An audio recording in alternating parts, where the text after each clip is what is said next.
Hello! Eh bien écoutez, bienvenue dans ce 3e épisode déjà. Ouais. Aujourd'hui, on parle de friction.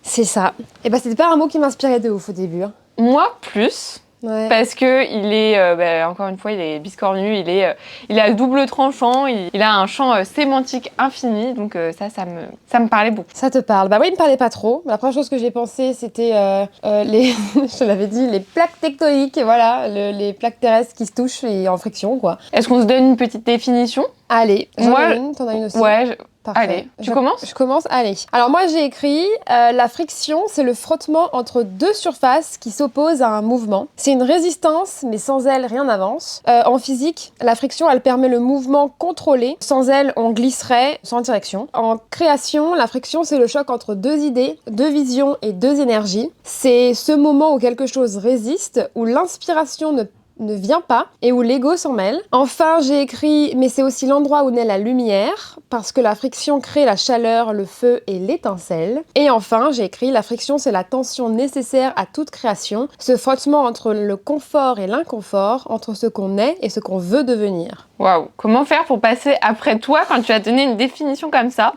Moi, ma définition, elle est plus basique, je pense. C'est la même idée de frottement. C'est ce qui m'est venu au tout début. C'était cette idée de, ouais, voilà, quand on se frotte, frictionner, voilà, ça. C'est aussi une définition que j'ai trouvée sur Internet qui était frotter vigoureusement, c'est-à-dire de façon forte. Et d'un point de vue technique, c'est une résistance au mouvement, c'est ce que tu as dit aussi, qui se produit entre deux surfaces en contact. Donc voilà, c'est une idée de contact, une idée d'opposition et une idée de mouvement. Yes, bah on est ok, hein. C'est vrai que moi je suis allée très loin dans ma définition. Ouais, mais c'est bien. J'ai cherché dans notre art finalement, dans notre sujet principal. Donc c'est bien, on a deux visions. Ouais. Moi j'aime bien quand on a deux visions. Parfait. Est-ce que tu commences pour l'exploration personnelle? Allez, c'est parti. Donc moi j'aime bien structurer ma pensée en plusieurs axes et aujourd'hui il y en a deux principaux qui ressortent. Donc tout d'abord il y a cette idée de tension. Donc la tension pour moi c'est ce qui n'est pas lisse, c'est ce qui n'est pas évident, mais c'est aussi l'idée d'un déséquilibre. C'est là où ça vibre, c'est là où ça peut parfois chauffer. Et en fait, cette vibration, elle s'illustre dans l'art, mais elle s'illustre aussi tout simplement dans le point de vue technique de la définition de base, comme on l'évoquait avec Laure tout à l'heure, avec les plaques tectoniques, etc. C'est cette idée que quand ça vibre, que ça peut provoquer des séismes, etc. Ça, c'est une idée que je trouve aussi intéressante parce que ça peut être le cas également avec la matière dans l'art, mais aussi la musique, mais aussi voilà, la vibration, elle est un petit peu partout, même dans la danse, on peut ressentir des vibrations en général. Donc voilà, première idée qui s'accompagne d'une idée, d'une sous-catégorie d'idées, si je peux le dire ainsi, c'est l'idée de la lutte. La friction, c'est ce qui n'est pas simple en fait, c'est ce qui n'est pas évident. Et par exemple, Francis Bacon, lui, dans son œuvre, il lutte entre horreur et tension et beauté. C'est également le cas de Frida Kahlo qui a eu un accident terrible qui l'a amenée à être handicapée et donc son corps était brisé, elle le dit comme ça elle-même dans ce qu'on a retrouvé écrit ou dit d'elle, mais par contre son esprit était libre et elle était libre dans ses pensées d'un point de vue politique, dans son art, elle était extrêmement novatrice et féministe et que sais-je, et donc c'est cette idée de dualité et elle représente bien la tension parce qu'elle était comme dans une prison, une cage comme elle s'est souvent représentée et à la fois son esprit lui était totalement libre et ça se reflétait dans ses opinions et dans son art dans le fond. Donc voilà, c'est aussi comme je l'ai un tout petit peu évoqué avec ces vibrations qui se retrouvent dans la musique mais aussi dans la danse, dans la chorégraphie, notamment les danses contemporaines et je trouve qu'il y a une chorégraphe qui reprend bien ça, c'est Pina Bausch, donc voilà, c'est un bon exemple pour développer ça. Et moi il y a une artiste qui me parle énormément dans la création plutôt contemporaine, je vais dire, c'est Louise Bourgeois qui a travaillé énormément autour du thème de l'araignée. Ça te plairait beaucoup, Laure? Ah ouais? Ouais, elle a travaillé sur l'araignée et en fait c'était le gros de son œuvre tourne autour de la féminité, de la maternité et du fait d'être mère et elle a souvent représenté des membres de sa famille par des créatures un petit peu comme ça et en fait pour Louise Bourgeois, l'araignée elle va bien plus loin que un simple animal mais en fait tout ce que représente l'araignée c'est à la fois la douceur quand on voit la capacité qu'elle a à créer des toiles très fines, très douces, etc. Enfin, comme de la soie. Et également la menace, parce qu'elle est effrayante par essence. Dans notre culture, l'araignée fait peur à beaucoup de gens. Si on demande quelles sont vos plus grandes peurs, il y en a beaucoup qui vont dire l'araignée.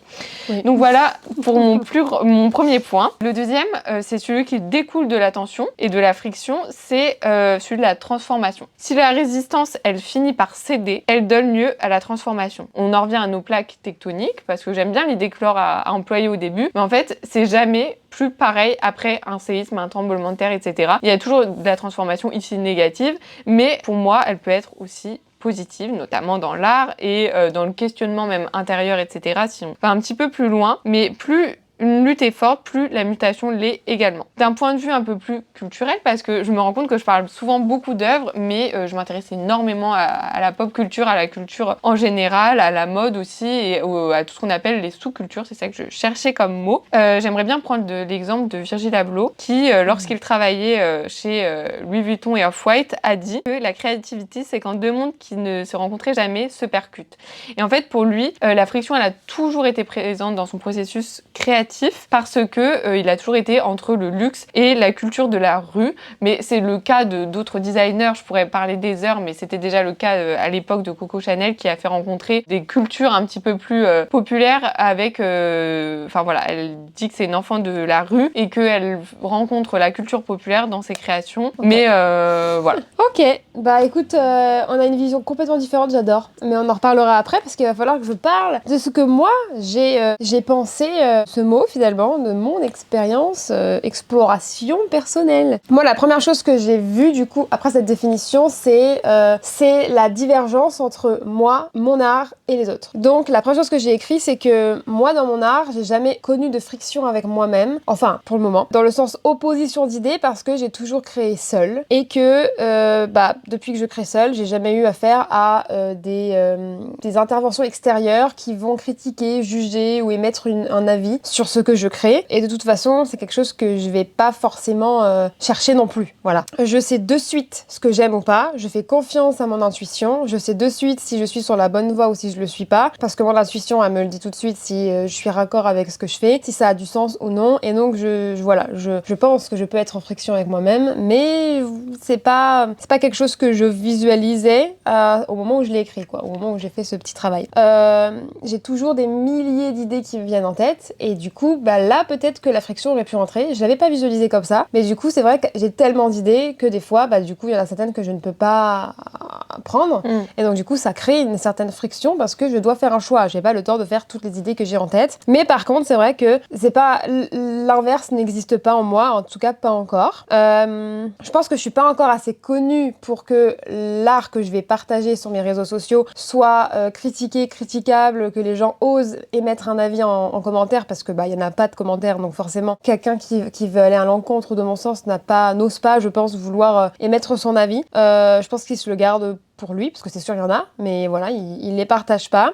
Et par contre, j'ai quand même écrit que ma seule opposition, c'était moi-même, finalement, parce que j'évolue sans cesse, et mon évolution fait que j'ai du sens pour ce que je crée à un instant T, mais le lendemain, il n'y a plus ce sens. Je vais plus forcément me retrouver dans cette création sur du long terme. Et ça, du coup, c'est ma principale préoccupation et ma principale friction avec moi-même. C'est surtout le sens que je vais mettre dans tout ce que je touche, parce que je suis aujourd'hui plus forcément, même plus du tout, je pense, en phase avec les premières créations que j'ai créées il y a un an, jour pour jour, quoi. En plus de ça, je pense que je suis quelqu'un de très têtu. J'adore créer seule, vraiment, j'adore créer seule. J'adore aller au bout de mes idées, et j'ai beaucoup de mal avec la frustration. Je la gère pas très bien. Je la gère de mieux en mieux avec le temps, mais c'est quelque chose que je gère pas forcément bien. Et aussi, lié à ça, ceux qui croient au signe astrologique, je suis poisson. Je sais que le poisson a tendance à fuir la friction. Je fuis le conflit à tout prix, et je pense que la première chose dans ma vie que je fais, c'est fuir le conflit, ne jamais être en conflit. Et donc forcément, si jamais je me mets à créer avec une autre personne qui n'est pas moi, et que je sais que ça pourrait créer du conflit dans l'art, et en fait je vais m'effacer. C'est-à-dire que je vais appliquer uniquement ce que la personne attend de moi, mais je ne vais pas être force de proposition pour éviter le conflit, pour éviter à devoir me justifier. Tout dépend de la personne qui est en face de moi, mais en tout cas je sais que la Laure d'aujourd'hui va préférer fuir que d'affronter encore des conflits inutiles et qui me feraient plutôt perdre mon énergie, et donc du coup là on est directement dans la friction. C'est comme ça que moi je vis cette friction, c'est vraiment, moi je la voyais toujours à travers les autres, mais aussi quand même un petit peu à travers moi-même, mais je n'avais pas été aussi loin que ce que tu disais. Ouais, je dirais que c'est quand même un mot qui me bloque, dans le sens où la friction et l'opposition d'idées, c'est un sujet qui va beaucoup me freiner. Aujourd'hui, j'ai du mal à recevoir des critiques, que ce soit mes critiques, parce que je suis très perfectionniste et je me remets tout le temps en question, mais que ce soit surtout les critiques extérieures. Aujourd'hui, je pense que j'ai pas encore l'estime de moi assez élevée pour supporter qu'on critique mon travail. Je pense que c'est un travail que je suis en train d'accomplir. Je pense que je commence à travailler dessus sérieusement parce que j'ai envie qu'on voit mon travail et j'ai envie qu'on me dise ce qu'on en pense réellement. J'ai envie de savoir si je suis sur la bonne voie ou pas du tout et connaître mes erreurs pour pouvoir mieux les travailler. Mais en même temps, j'ai cette estime de moi qui est assez basse, qu'il faut vraiment que je travaille dessus. Et du coup, ces deux choses fait que, bah voilà, ça fait que j'ai du mal encore avec la friction et c'est quelque chose qui va plus aujourd'hui me freiner. Mais la dépasser, c'est encore un niveau compliqué pour la Laure d'aujourd'hui. Mais je sais que la Laure de demain en sera ravie. Je suis sûre que lorsque j'aurai bien travaillé cet aspect de ma personnalité, ça va m'apporter une vision au-delà de moi, une perception de l'art, de la créativité au-delà de ma propre vision actuelle. Et je sais que, enfin, il y a un truc que j'ai appris très tôt dans ma quête au développement personnel, c'est on apprend bien plus de nous à travers les autres. Et en fait, bah, ça prend tout son sens. Dans la friction, c'est l'opposition de deux personnes qui ont des idées, des pensées, des parcours, des mœurs différents. Et ben en fait, mettre ces choses-là en opposition va me permettre de moi apprendre sur moi. Et donc, l'art, c'est personnel, bah, travailler mon art au-delà de ma vision d'aujourd'hui, quoi. Voilà. Bah, c'est à peu près tout ce que j'avais écrit pour cette petite partie personnelle. Voilà. Ouais, bah on peut passer à la partie suivante. J'avais une question. Ouais. Je pense que j'avais une question pour toi. Je pense que tu as en grande partie répondu parce que j'avais pas anticipé ce que tu allais dire forcément. Mais je pense que tu peux quand même un petit peu étayer le propos. Du coup, je te la pose quand même si jamais tu as d'autres choses à me dire. Toi, Laure, est-ce que tu cherches la friction ou est-ce que tu l'as subie? Tu as dit pour le moment que tu n'y étais pas trop sujette, mais comment est-ce que tu vois, alors peut-être dans une perspective d'évolution de ton travail, parce que là tu commences à développer aussi ton business, etc. C'est ça. Et donc tu vas devoir t'y confronter. Et est-ce qu'elle t'aide à avancer ou est-ce qu'elle te fait juste tout remettre en question? Et donc ça, tu y as un petit peu répondu, mais comment tu le vois peut-être dans la perspective d'évolution de ton travail en tant que créative? Aujourd'hui, la friction, c'est tout remettre en question. Aujourd'hui, bah, je l'ai dit, je dois travailler sur mon estime de moi. J'ai confiance en moi, j'ai confiance en mes capacités, mais j'ai peu d'estime de moi. Et c'est deux choses différentes. Et cette estime de moi, c'est celle qui va m'empêcher de rentrer en friction. Comme je l'ai expliqué aussi, mon signe astrologique qui veut toujours fuir ce conflit et éviter d'avoir des effets négatifs sur mon travail, même si de base c'est pas négatif, mais je suis sûre que le jour où je réussis vraiment à la dépasser, ça m'apportera beaucoup, ouais, j'en suis sûre. Et je sais que j'aimerais bien vraiment me focus dessus pour que dans ma perspective d'évolution, vraiment la friction fasse partie de mon quotidien, que je cherche à avoir les avis des plus grands juges, peu importe qui ils sont d'ailleurs, hein, que ce soit mes parents, que ce soit quelqu'un de connu. Genre vraiment, je pense que je vais chercher ça, je vais chercher à m'améliorer. L'approbation en fait aussi. Ouais, mais l'approbation inverse aussi, pour voir quoi à cette personne-là, mon travail ne lui plaît pas, et comprendre aussi sa façon de lui interpréter les choses, penser les choses et comprendre. Ouais, la critique positive, constructive. Ouais, c'est ça. Oui, parce que ce sera une critique, évidemment, il va falloir déceler, mais je vais en parler après, les critiques positives et les critiques bien sûr, pas du tout constructives. Parce que ça aussi, je pense que c'est un gros travail que beaucoup de créateurs doivent faire face, la critique. Je pense que c'est difficile des fois aussi, quand on est dans un mauvais mood, de savoir si cette friction, elle est utile à nous ou si elle est pas du tout utile. Ouais. Parce que je pense qu'il y a des frictions qui sont positives et il y a des frictions qui sont très négatives. Et donc, j'en parlerai un petit peu plus tard. Mais... Et est-ce qu'on a parlé d'opposition? Parce que moi, j'ai des choses à redire sur ta première partie que j'aimais bien. Non, mais vas-y. Parce que, par exemple, il y a un moment donné, tu parlais du fait que deux mondes se percutent. Ça, j'adore. Ouais. Et j'y avais pas pensé, tu vois. Moi, j'avais pas du tout imaginé qu'il y ait deux idées artistiques, mais qu'elles puissent pas cohabiter ensemble jusqu'au jour où on les fait cohabiter ensemble et que là, ça développe quelque chose, tu vois.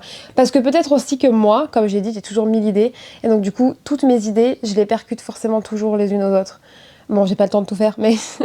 Et donc, peut-être que du coup, pour moi, ça a été instinctif, finalement. Une espèce de friction instinctive.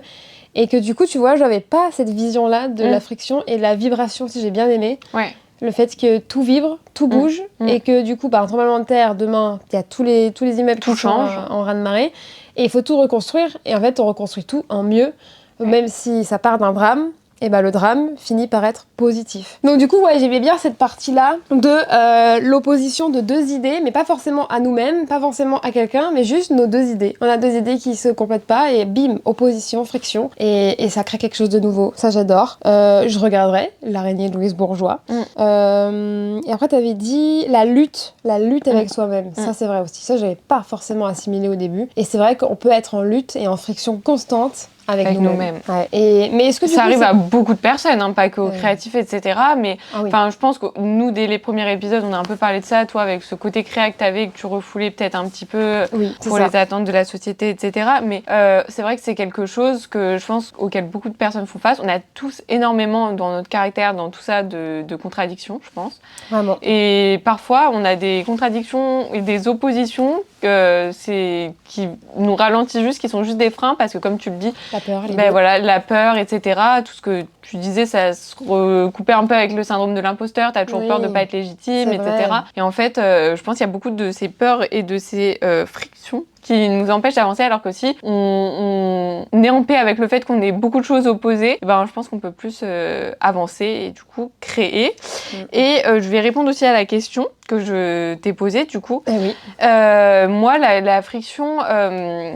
je pense que je la subis beaucoup, dans le sens où c'est très, très angoissant d'être plusieurs choses à la fois qui sont parfois pas toutes OK entre elles. Moi, la plus grosse friction que j'ai en tant que créative, c'est le fait d'être une personne très carrée, très organisée et à la fois très créative, qui a besoin de beaucoup de choses claires, de choses organisées, de choses rangées. Et par exemple, je prends l'exemple de la couture, mais quand on commence un projet ou avec de la laine, etc., il y en a partout. Il y a des bouts de fil partout, il y a des bouts de tissu partout. Et voilà, et je pense que c'est ma plus grosse opposition, parce que quand on imagine une personne créative, on l'imagine peut-être désorganisée, peut-être un peu dans ses pensées et tout. Et quand on est comme moi, justement, très carré, très contrôle fric, etc., c'est une de mes plus grosses oppositions.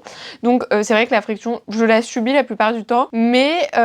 Tu sais que je suis exactement comme toi sur ça. C'est vrai. Je déteste quand je commence un projet créatif, m'éparpiller partout, et c'est ce qui m'empêche de faire. Mais moi aussi, la plupart du temps. Parce que j'ai pas envie de ranger après. Ouais, c'est ça. Passer 1 heure à ranger mon mais bureau. C'est ça, quand je vois. Rangé, un jour, Laure nous a organisé un super atelier scrapbooking, et le temps qu'elle a dû passer pour la préparation, pour le rangement, parce qu'on était 6 ou 8 personnes, je sais plus. On était pas mal, et juste le temps en fait de tous ces petits bouts de papier minuscules qui sont partout, etc. Donc voilà, c'est vrai que c'est quelque chose qui peut paraître un peu, je sais pas comment on dit, mais de second plan, quoi. Mais au final, c'est quand même très important quand on est créatif. Donc voilà, moi, c'est quelque chose que je subis, mais qui à la fois me permet d'avancer, parce que ça me pousse à la réflexion, j'aurais pas forcément, ça me pousse dans mes retranchements, et du coup, le fait de remettre en question, si d'un premier temps je subis les choses, à force, à la longue, ça va me finir par me faire quand même évoluer et progresser. Donc je pense que ça a quand même du bon, ça a quand même cette vocation de transformation, j'y crois dur comme fer, que la friction finit par nous transformer. Mais parfois c'est un processus qui est long, du moins pour ma part, et voilà. Je suis carrément d'accord. Écoute, moi j'ai fini par la partie perso, donc je vais passer par la partie ouverture collective. Et moi je vais commencer par dire que le fait que pour moi, dans mon esprit, les créatifs, on crée souvent quand même seul. La première chose qu'on va faire, c'est créer avec nous-mêmes, parce que on a nous pour créer, déjà c'est déjà bien, et qu'on n'a pas qu'on a des struggles on se restera beaucoup à ne pas pouvoir créer parce que la société, parce que ceci, parce que cela. On crée souvent seul, dans la solitude, avec nous-mêmes. C'est un peu notre petit confort, notre petit moment où on se retrouve, et ça part d'une solitude, d'une connaissance de soi et d'une expression propre à chacun, mais de soi-même. Sauf que l'objectif de créer, en tout cas pas pour tout le monde, mais même si c'est juste pour notre famille, c'est quand même de montrer notre création. On va pas se la garder pour nous. Il y en a certains qui vont peut-être vouloir se cacher parce qu'ils ont peur, mais en tout cas, je pense que les gens qui créent vraiment, sans avoir peur et sans ego, ils vont pas avoir peur de montrer leur talent. Et je sais que ça va beaucoup parler aux chanteurs. Je pense qu'il y a beaucoup de personnes qui vont chanter, mais se cacher dans leur chambre, que personne ne les entende. Ils vont vraiment que chanter pour eux.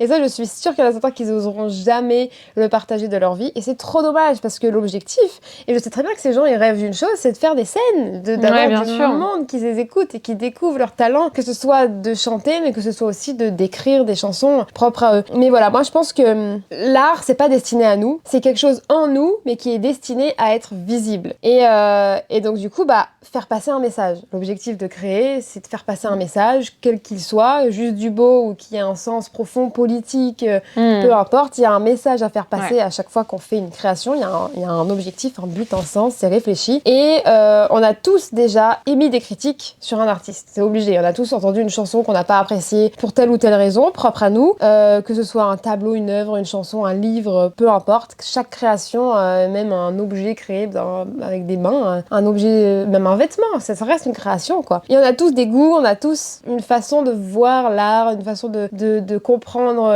les choses qu'on voit autour de nous, que du coup on y met tous des critiques, et surtout aujourd'hui, dans une société comme la nôtre, la critique c'est vraiment plus du tout controversé d'ailleurs, hein. C'est vraiment tout le monde critique, quoi. Et bah, le fait que tout ne peut pas nous parler, tout ne peut pas nous inspirer et tout ne peut pas nous être destiné, ça fait que là, on va tomber dans cette espèce de friction. Parce que du coup, ça fait la friction entre la personne qui crée et la personne qui reçoit la création. Donc du coup, c'est à ce moment précis où soit nous, créateurs, on va s'enfermer dans notre ego, dans notre bulle, on va pas accepter la friction des autres et on va décider que notre art, elle est parfaite, on n'a rien à y dire et je n'accepterai aucune remise en question. Soit on va essayer de trouver une petite porte ouverte, on va essayer de comprendre pourquoi les gens vont critiquer. Évidemment, on fait le poids entre critiques utiles et critiques qui ne servent à rien et qui vont juste nous déprimer toute la vie. Mais encore une fois, tout ça, c'est avec parcimonie, parce que quand il y a trop de critiques, bah, là, et c'est pour ça que je pense que les créateurs de contenu qui sont très connus, c'est très difficile, parce que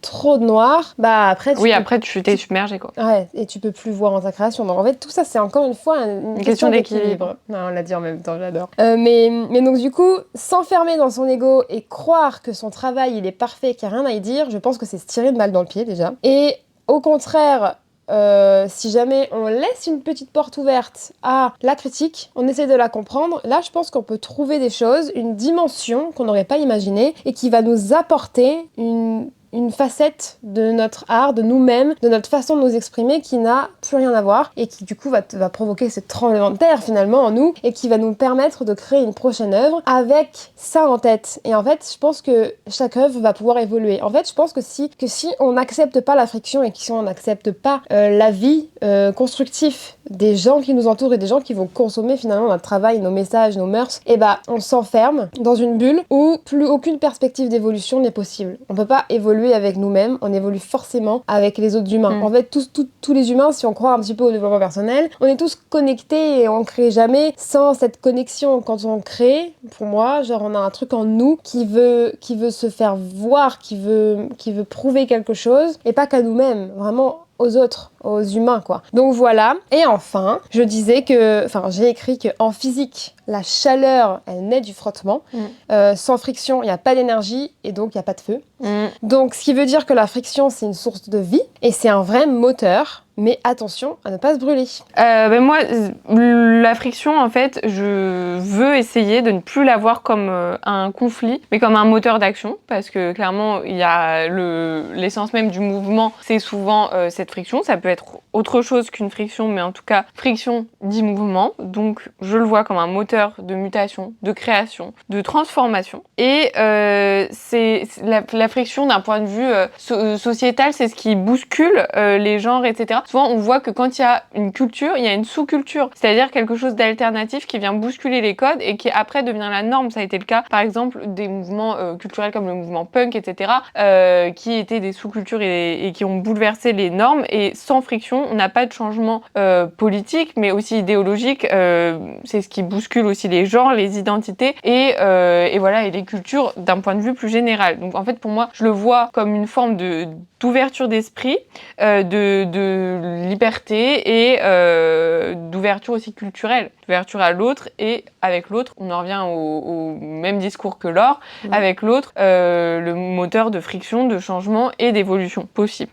Donc c'est ce qui nous met en mouvement d'abord, puis en tension et enfin en transformation. Donc c'est la base de la création de toute matière et de toute idée. Bon, pour conclure, la friction, c'est d'abord désagréable, car ça remet en cause toutes les choses qu'on a appris et qu'on a en perspective. Puis, dès lors qu'on accepte cette tension, ça devient une ouverture énorme et c'est vraiment un changement de paradigme. Une citation de David Lynch, qui est cinéaste: « Rien ne pousse dans le confort. » Et j'y crois vraiment, c'est dans la confort qu'on prend les meilleurs choix et les meilleures décisions. Ouais, c'est vrai que ça, ce rapport à l'inconfort, j'en ai pas trop parlé. Mais c'est vrai, je pense que la friction, c'est Ça se mettre ouais. dans l'inconfort pour trouver autre chose que ce que tu connais déjà, justement. Ouais. Parce que l'inconfort, au final, c'est juste la non-connaissance, la Ouais. peur. Ouais. Bah, on en revient à nos peurs et à tout ça. Ouais, finalement. Et moi, j'ai une petite phrase pour terminer, c'est « Cherche où la chaleur devient lumière, où la résistance devient propulsion, où la friction devient transformation. » Waouh. Voilà. Ben, merci Laure pour ce mot de la fin. Eh oui, avec plaisir. Et merci Diane pour ce super podcast finalement. Ouais, ben, du coup, on va tirer le prochain mot. Ah oui. Bon, on a le petit bocal à mots. Allez, vas-y. Bon, allez, c'est parti. C'est moi la main innocente. Et nous avons renaissance pour la prochaine fois. Renaissance. Eh ben écoute, on va renaître. Ouais. On va On se renaître. donne rendez-vous mercredi à 18h. Et ouais, mercredi 18h pour la Renaissance. N'hésitez pas à mettre une étoile, À noter le podcast. c'est ça, des commentaires. Le plus d'étoiles possible. Ah ouais, 5 étoiles, s'il vous plaît. Des commentaires, si vous avez des petites choses à nous dire. Allons en friction, on la recherche, ça y est. Donc notez, disez ce que vous en pensez, on a besoin de savoir, c'est important pour nous, pour qu'on puisse évoluer finalement. Faites-nous vos retours et dites-nous vraiment tout ce que vous pensez du podcast et n'hésitez pas à nous suggérer des mots. On en a encore pas mal pour la route, mais c'est avec grand plaisir qu'on prend vos mots. Parce qu'on va en manquer là, voilà. Bon, mais à la semaine prochaine. À la semaine prochaine. Mercredi 18h. Bisous.